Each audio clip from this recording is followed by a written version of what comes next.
you probably would never leave your comfort zone because it was like a nest. You got your paycheck, you had your friends, you were doing something that you liked. So why would you leave?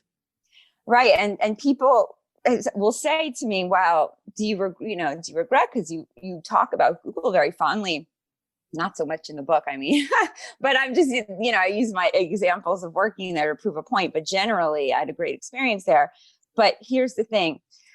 I was always, I would say the last 5 years of my career searching, I just felt like even though I had this great career and I had, I worked at Google and, on the outside, everything looked great. And I was doing work there that I liked.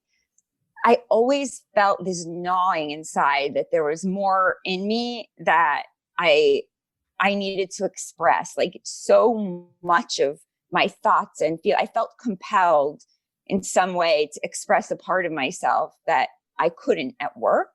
And it started to become a fear of never living up to my potential, because I knew I had a vague at first feeling that there was some potential I had that had to be expressed. And over time, the fear of not living up to my potential, not expressing this thing that I have, became greater than the fear of leaving the corporate world. So it was like, until the fear of not doing what I feel I was born to do I felt it more than I felt the fear of leaving the safety and security of that world. And then once that balance shifted, that's when I was able to have the courage. You say that so well. And it's really true that we hit a point in life that we're like, okay, which fear is bigger? The fear of disappointment and regret, or the fear of failing and getting up and doing something, or picking up the scraps and figuring it out? And it's really like that. And sometimes the universe really sends us the kick and the start to do it and say that you have no choice. This is the time. Living with mental illness can be full of pain, frustration, and anguish. At times, it can feel like you are completely alone. Well-meaning loved ones may not understand what you are going through and might not be able to offer the support you need. Finding the right source of support is crucial to your journey of healing. While we always encourage you to seek appropriate medical and psychological help, adding someone to your team who has been where you are can provide a much-needed shoulder to lean on. Matana knows what it is like to feel debilitating anxiety, and through her own journey of more than a decade living with mental illness, she has spoken with hundreds of others navigating their own anxiety and depression. Matana is not a therapist or a doctor, but has been able to partner with many individuals like yourself, creating a strategy toward mental, physical, and emotional well-being. One-on-ones with Matana are self-paced conversations allowing you to move forward at a comfortable pace. She'll work with you as you discover your own path and the steps that are right for you. To schedule a free 30-minute consultation with Matana, head over to hopetorecharge.com/free.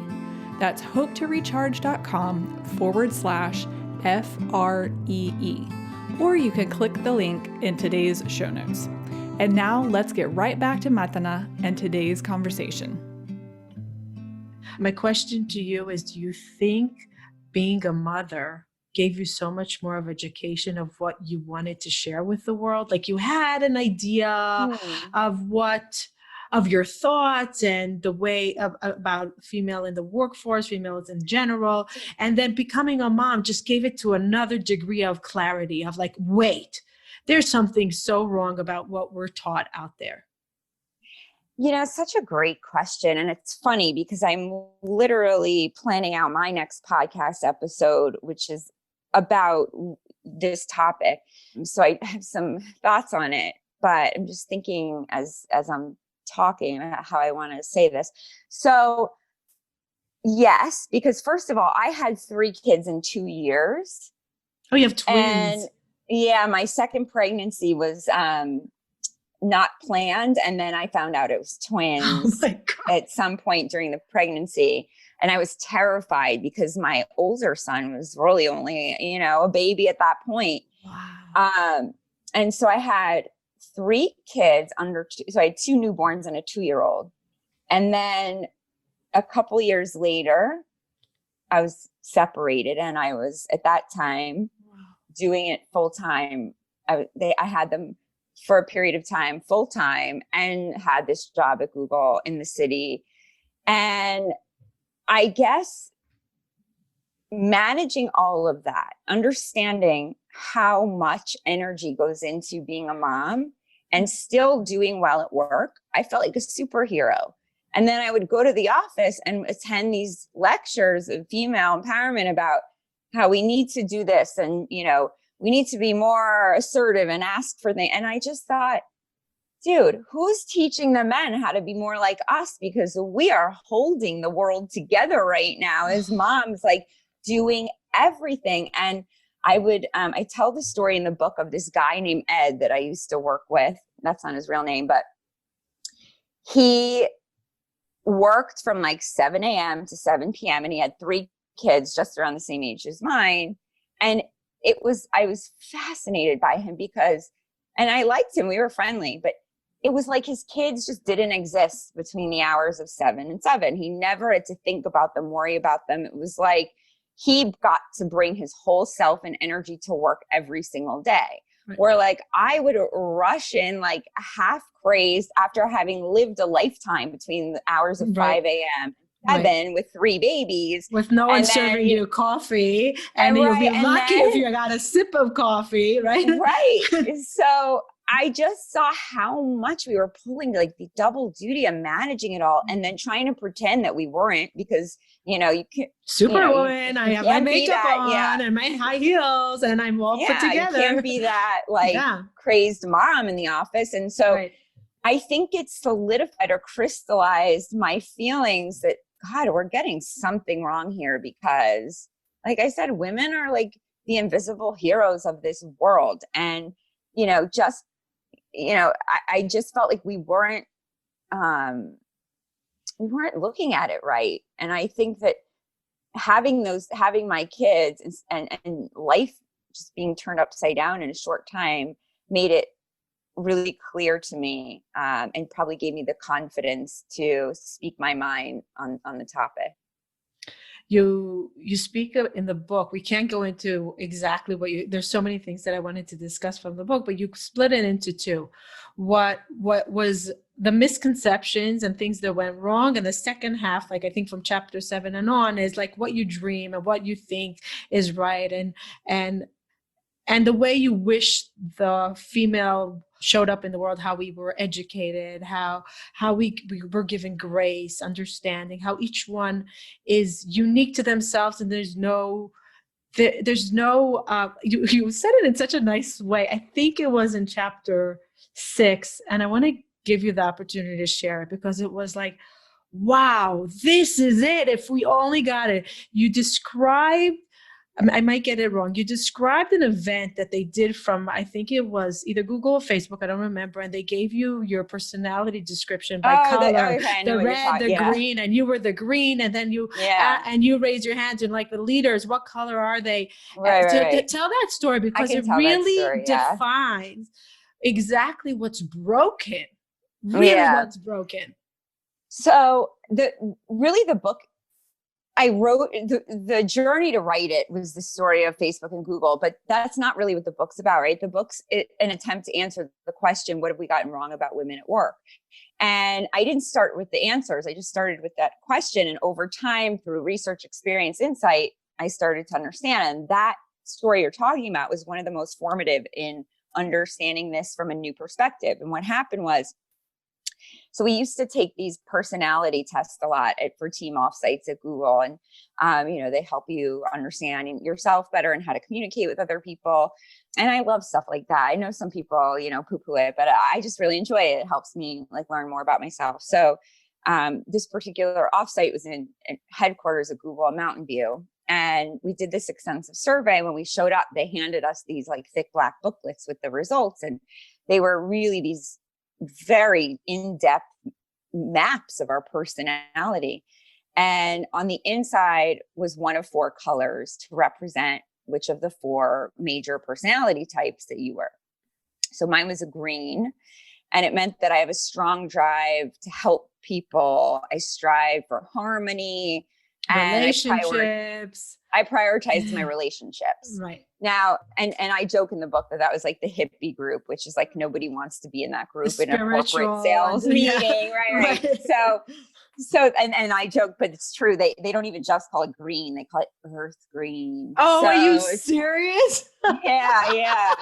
And so the opposite of green is red, and they call that fiery red. And reds have a strong drive for power and control. They're competitive, and they prioritize results over greens like me who prioritize relationships. So the HR person tells us to get in groups by our color. And as we're like dispersing, this question just pops in my mind, like, well, what are the colors of our senior executive team? Because I know everyone's such a great question, exercise. By the way, such a phenomenal question. Thank you. And after a whole long thing, because she, didn't want to divulge it, but turns out that like 9 out of 10 of them were red. And I always, when I speak a lot to audiences, and I like let them answer it. I say 9 out of 10 were, and I mean that I've done this for thousands and thousands of people. No one has ever yelled out green. Like maybe one person is a yellow. Well, I give them the option of the two. Right, and the reason is because it's so obvious, right? In hindsight. Power, red. Yeah, power, control, also like red is stop, like a stoplight. I tell you what to do, how to do, right? It's like authority. I don't think about it that way, but yeah, authority.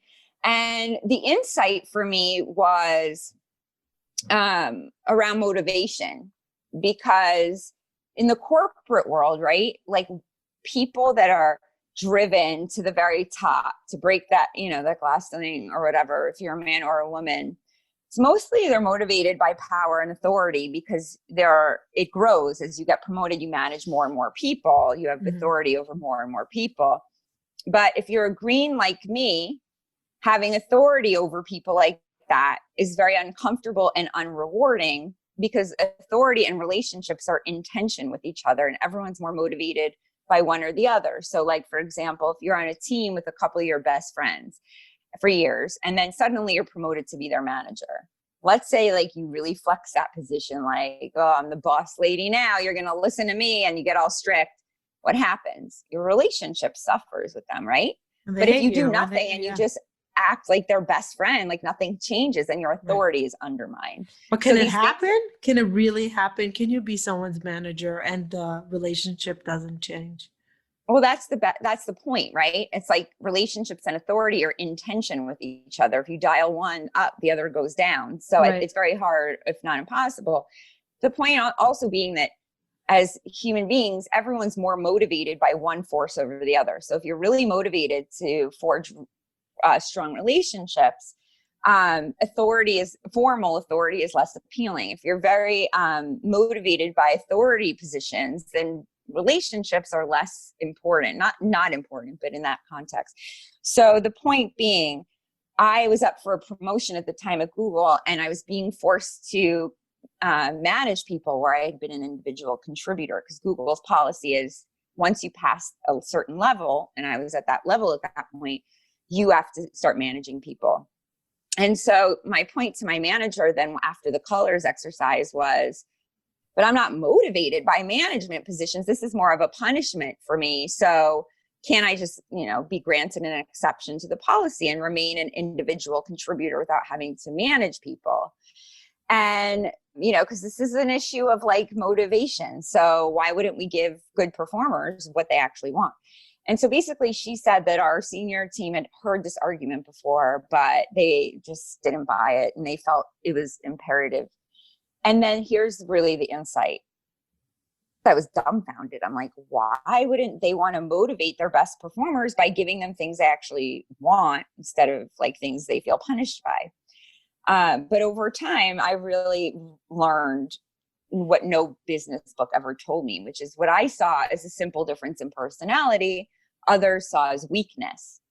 So the policy was really designed to weed people like me out. I was considered as lacking ambition. And so the point I make in the book is that a lot of people, not just women, but a lot of women and men get stuck under the glass ceiling, not because they lack ambition or they lack competence, they simply just lack anything meaningful to work toward, because work is a zero-sum game. So competition, corporate world is a zero-sum game, because competition intensifies the farther up you go. Spots become more scarce. You win the position, I lose. And that's really appeals to a very specific personality type, which is why they turn up red.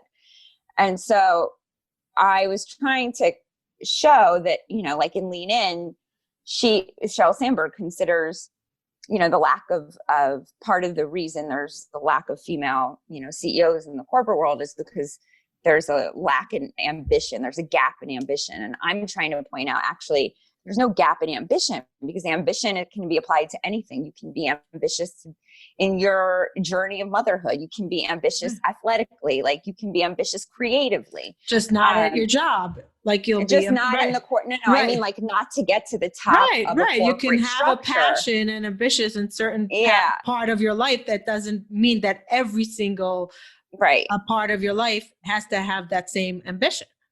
Exactly. So it's a very long-winded answer to the question or the story, but I think it's really a central point in the book, and people love that story.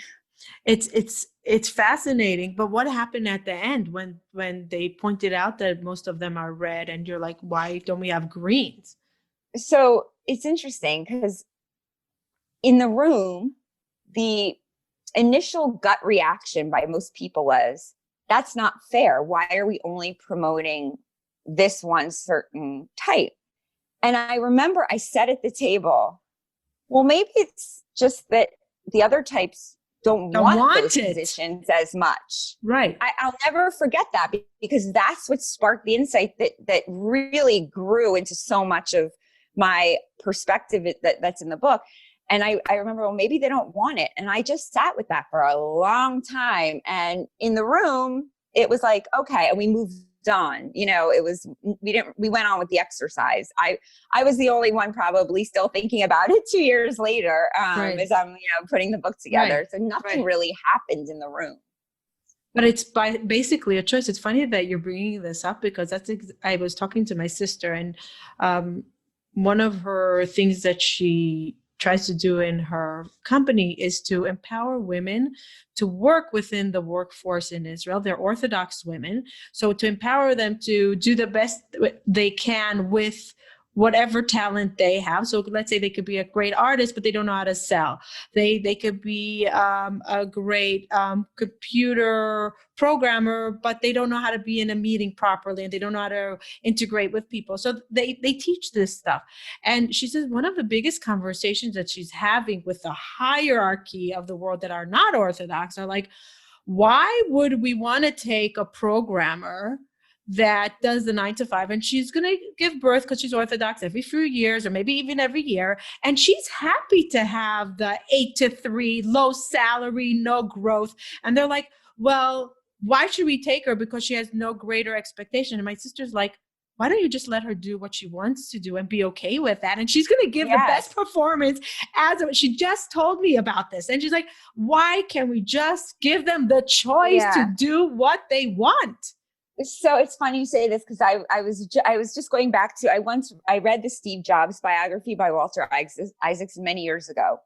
And I was just looking through it this morning, because I was trying to find a reference for something I'm writing. And I read the part I underlined about Steve Wozniak, who started Apple with Steve Jobs. So Steve Wozniak was really, they call him Woz. He was like the brains in terms of the engineering behind Apple. And, we hear mostly Steve because he was the face. But there's this passage about how Wozniak was very happy in the beginning, how they structured it, because it meant that he could remain an engineer and code all day and not have to be a manager, and that he could relegate all of that stuff to Steve. It's the same thing like at Facebook. Mark Zuckerberg is really focused on the product and the strategy, while Sheryl runs sort of the organizational.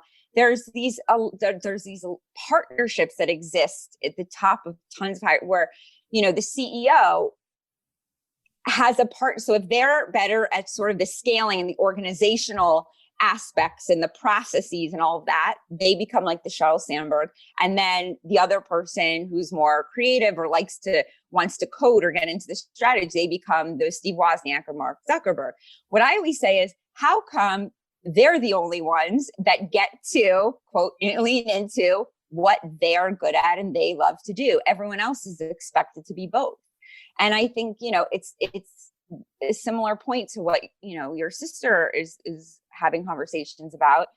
If you're really good at coding, and you love it, and you're really good at writing, or you're really good at sales, this happens in every industry, you're forced to stop doing the thing that you love to do in order to manage, and both the worker and the company lose.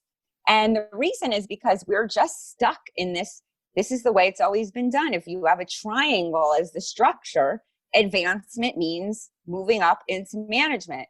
Well, it doesn't make sense anymore. This structure is from 200 years ago in the industrial age, when they were making cars on an assembly line. I don't think they were making cars 200 years ago, but you get my point. Yes. This is such an often repeated refrain from people that, some people want to dig in and do the work, and they love it, and they're good at it, and they're happy with it. But we force these arbitrary definitions of success and ambition. And then if you don't fit that, and raises and bonuses and all that stuff that comes along with it, and we put in the work, and the coding is really behind everything. If you have somebody that codes really well, what's the company without the code? What's the product without the good coder? It makes no sense. It makes sense. And there's one other thing I want to mention that's totally relevant here. That research shows that compared to men, women have more life goals, and they're of a greater variety, whereas men have fewer, but they're more focused on money and rank in their career. Mm. And so what happens is women desire balance and flexibility so that they could meet this larger variety of life goals. Their life goals aren't as tethered to work as men are. Mm. And so, but because we've held up men as the benchmark that we're measuring ourselves against, it seems like we're falling short, because we're measuring women on positions at work and their salaries at work. But women value flexibility and balance more to meet that larger variety of goals. I'd hardly call more goals less ambition, right? It's just ambition that's either focused or it's spread out a little bit, which is why so many of us want balance and flexibility. And when you say things, when somebody says things like, you can't stay as an 8 to 3, blah, blah, blah, it's not ambitious. It's like, no, it's just not that person's definition of ambition. Right. And their life priorities or exactly. What my life values are different. And it could be that my life values will change in 10 years when my kids get older, or I develop a career. Let's say I'm going for a PhD or something like that. It could be that my core values will change, but give me the ability to have the choice, and don't minimize my performance just because I'm not ambitious in what you want to. But what my sister does say, the corporate world can say no to me. And that's the hard part. Like, they could say, okay, you don't fit our description, but that's what you're trying to break in your book, to say, let's open our mindset a little bit. Let's be a little bit like, let's not do that triangle. Let's be a rectangle. Maybe let's be even like a different shape of like a vase. Like, it doesn't have to be this race, like this competition where we're all against each other. And the only way we win is at the expense of the people around us, because a team doesn't get promoted. One person from the team gets promoted. So you're all competing. And at Google and Facebook, your performance scores you're ranked relative to your peers. So you're either better or worse than the person next to you. And it creates, and women actually prefer and are more motivated by collaborative environments, win-win. So it's like not only just like becomes this toxic competition, it's just very dispiriting for many women who really thrive in more win-win environments. And then we bring it home, and then our kids suffer. Our mental health suffers, our physical health suffers. And my question is to you: what do you wish your book teaches the world and enlightens the world? That like when you sat down to write the book, you're like, okay, my goal is to teach the world I didn't have an express sort of, I don't think that I had a way to think about it. I do now in retrospect. Really, I wrote the book that I needed to read starting out my career because I didn't know what game I was playing. I thought that I had this naive sense that like you work hard, you advance, and everybody really were working in the best interest of the business. I didn't realize this whole power political game was happening around me. And I felt deceived. And I also wrote it. And I think that I wanted women like me to feel heard and understood. I think that's really the key because I felt like something was wrong with me during my whole career because I felt like I was working just as hard, doing as well, if not better than other people that were just rising way ahead of me. I felt like when I did do good work, I couldn't use it as currency to do what I really wanted, which was have flexibility. And it's just like, it was a world that didn't make sense and I didn't fit in and I thought it was me.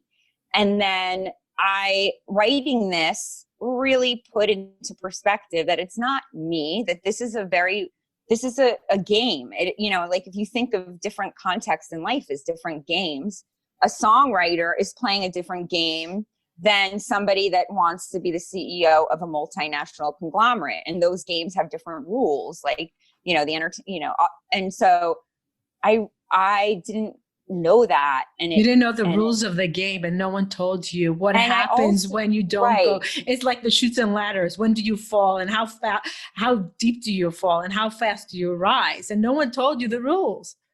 Well, right. And when it comes to women specifically, and it became such a big topic, I just never identified with the women leading that conversation. Their challenges weren't my challenges. Like, I just didn't hear anyone represent the truth. And there was such a, I don't feel like morally superior to the corporate game. I really don't. It is what it is. My issue was nobody's honest about it. We pretend it's like, that's what got me. Because had I known from the beginning what it really was, I would have played it differently. Not that I would have done any better per se, but at least I would have understood. I could have played it differently in a way that, benefited me. And I could have understood what other people, their behavior would have made more sense. And I wouldn't have blamed myself for things. So for women particularly, because I just know how hard we work and how much we put on ourselves and how high our expectations are. And then to be, get out there in the world and be so like, just like be this and be, I just feel like women are always people are always telling women how to be in a way we never do with men. So I started a podcast in March. It's called Nice Girls Don't Watch The Bachelor, which is an irreverent title. I actually love that show, but it was because I was once in an audience at a women's thing. And the woman that went on before me, she was kind of this fire and brimstone, like, women, we gotta sit at the table. We need to raise our hands. We need to ask because it's not fair. Men get this, and we need to stop. And she's like, we need to stop wasting our time on silly little things like watching The Bachelor. And that's the one where I was like, oh, we can't even watch The Bachelor now. Like, I was like, that's like, why do we have so many opinions about what women do? Stigmas. Like the T-shirt story that you write, I'm not a little princess. I'm right. What was it? I'm not a little princess. I'm a girl. Yeah. But that point at the conference that I was thinking of was like, can you imagine a man standing up in front of a group of men and being like, we need to stop wasting our time watching sports. We need to, people don't do that to men in the same way they do to women. And it sort of makes me annoyed. So that was another point I was getting at. But yeah, the T-shirt, I saw my daughter's friend was wearing a shirt like, I'm a princess. And then it had princess crossed out, like, no, I'm a smart, talented girl. And I just kind of thought, oh, so judgmental of what women, like my daughter at the time loved princesses. Does that mean she can't be smart and talented? It's like the efforts with women have gotten so out of control that now anything that is girly or traditionally feminine is put down. And, I understand where it comes from because traditionally women were subjugated and oppressed. And so part of the rebellion is to rebel against the stereotype of, what women are supposed to be. But it's misguided because now we're punishing women for being this, feminine and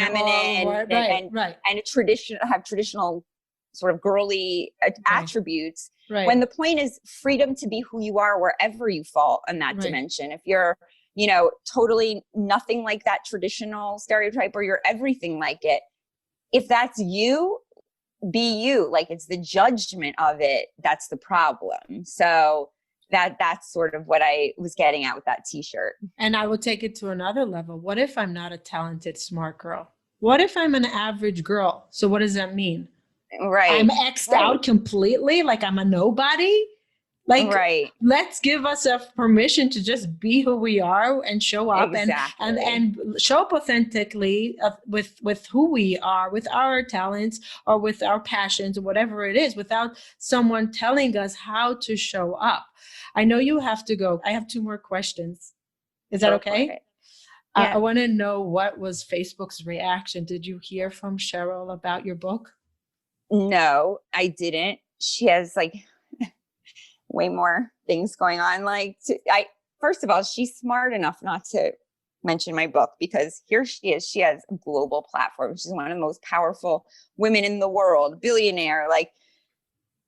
I am coming out of nowhere as an unknown name of just somebody that, had something they wanted to say. It's very time consuming and taxing to get awareness for my book. If Sheryl Sandberg was like, Lean Out is the worst book in the whole world, blah, blah, blah, I would be so happy, because then finally people would have heard of it. Yay, she's talking about it, Yeah, bad publicity is publicity. That would be the best thing for me ever, because the past, year, all I've been doing is just nose to the grindstone trying to get the word out. So she's smart enough to know not to mention it. And, because she has a platform and I don't. Mm-hmm. So anything she says would just sort of give attention to something that otherwise people might not have known. So no. And they're trained, people at Facebook are trained very strictly on the kinds of things they're allowed to say and they're not allowed to say. And they're even just mentioning my book or doing anything would be too risky. So. Were you scared to take the title Lean Out? That's so gutsy. That is courage. So the original title, it wasn't the original title, but it ended up being we made that the title, 4 months before the book came out, because first of all, it's just a great, I worked in marketing for so many years. So it was a chapter in the book was called Lean Out. And then one day I was just no, that's the title of the book, because being the underdog, having sort of no social following, no name, no currency, being a total unknown, the title has to grab you and it has to be provocative. But the truth is, it's also does capture the fact that it is a counter argument to conventional wisdom on women at work and the gender gap and all that stuff. So I thought it was true to form. It was an honest capture, but it was also in 2 words really conveyed a lot. So no, I wasn't scared. I was excited because I was so happy with that title. Mm-hmm. It wouldn't have gotten as much attention when it came out as it did had I gone with something else. Right. And I'm also not scared because I didn't go after her as a person. I didn't attack her. It wasn't like I was just trying to tear people down. I was attacking her argument. And, I don't even talk about her after the 1st or 2nd chapter. So, 10 chapters of the book don't even mention her. Right. But I needed something that really caught people's attention. Otherwise, it would have, gathered dust on some bookshelf for many years. I think it was a very, very powerful book. And you know what? I think about other female leaders. Look at Sarah Blakely. She empowers the people underneath her. She makes them she turns to them for advice. Well, she's different because an entrepreneur who starts their own business and grows it to what she has is very different than a Sheryl Sandberg who climbed an existing corporation. You could argue she really helped grow Google, and she did, but she didn't. And this goes back to her partnership with Mark. Mark's the entrepreneur, like create ideas, like bring it to life person, and she's the scale. So once an organization shows potential for growth and it needs to scale across millions of customers like AdWords did for Google, that's where Cheryl is she's brilliant when it comes to scaling an organization. It's a very different type of person, though, that takes the risk as an entrepreneur to start a business. So I think, but as a leader, and she's empowered. She doesn't feel like because one of her employees are super talented in something, she doesn't get scared by them. Because that's her baby, right? Like she started that company and she wants the company to grow. So no one's going to replace her as a CEO and the founder. She cares about the product. That's part of her. Like she was put on this earth. You're saying it's more common to have female. Yeah. Okay. Yeah. It's more, a person like her, Sarah, it makes sense to me that she's not, the type of leader, because she spent years, trying to get that Spanx off the ground. And she took so many risks and had so many doors slammed in her face. Mm-hmm. She cares about that. That's her lifeblood. It's different when you enter a company that already has thousands of employees and 1 million customers and you're trying to grow it. You don't have skin in the game in the same way. But I also think the way she talks about women in general in the workforce, she's great. She just says it as it is. You're a mom, you're a soccer mom, you're a carpool, and you're going to be messy, and you're going to have hiccups, and that's okay. And be real. And I think the bottom line is when we show up, when we're secure with ourselves and we show up authentic with who we are, no one can really come in our way in what we believe we are. But that takes a lot of years of building that muscle. It takes a lifetime. I work on it every day. And it really takes a lot of courage. And I'm just thinking about the book Belinda Gates just wrote. And she had a career change also. And she's like, wait, I don't want to be working so late. I want to be home with my children. And she had some kind of a career change early on. So she's also married to the richest person in the world. So she has the luxury. I know, but she talk about power. She talks about, I'm going to lose my power. Do I want to lose my power to my passion? I'm going to have to read her book. It's phenomenal. It's fun. Okay. Marissa, we could talk for probably 5 more hours. It's fantastic. Fantastic. Thank you for educating the world. Thank you for being the voice. Thank you for giving the book, the script of what it's like to enter the corporate world, that we should just know. We should just know what's the rules of the game, that we're not shocked like you were. And so unfortunately, some people really have a huge crisis in their lives because of it. So thank you for having the courage, for leading out. Thank you for having me. I just want to share quickly my social handles where people can find me. On Instagram, Twitter, I'm also on LinkedIn. It's Marissa Beth Orr. So my middle name is Beth, Beth.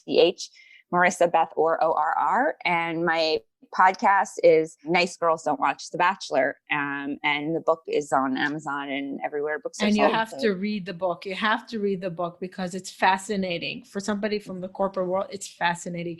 Thank you so much. Thank you for joining, and thank you for giving me time. And I hope so much change will come from your work. I really hope so.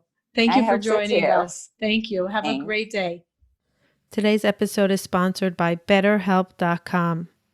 Are you looking for online therapy? Are you stuck at home like everyone else? High stress, high anxiety, worried about the future, trying to navigate everything, have a lot of worries, have a lot of emotional roller coaster rides up and down, just like me. BetterHelp.com is one phone call away, one Zoom call away, one text away. It's an online platform for therapy. It's so perfect for now, for coronavirus, for what people are going through now. We can reach out and get the perfect therapist that meets our needs. Don't wait. Check them out. See if you can find somebody. Don't struggle. They're so affordable. They are so affordable. You're sitting at home. Every therapist is working online now. Reach out and get help you need. If you are struggling, don't struggle in silence. I am so grateful that they are giving us 10% off the first month so you can get affordable access to therapy. Go to betterhelp.com/hope to recharge. betterhelp.com/hope to recharge. Start your wellness, get help, get support you need. Thank you for joining us and taking the time to listen. I really appreciate it. Please hit the subscribe button so you can hear further episodes. If you are listening to us on iTunes, please leave feedback and ratings below. Let us know if there's any topic that you would like to hear from us in the future. Bye till next time.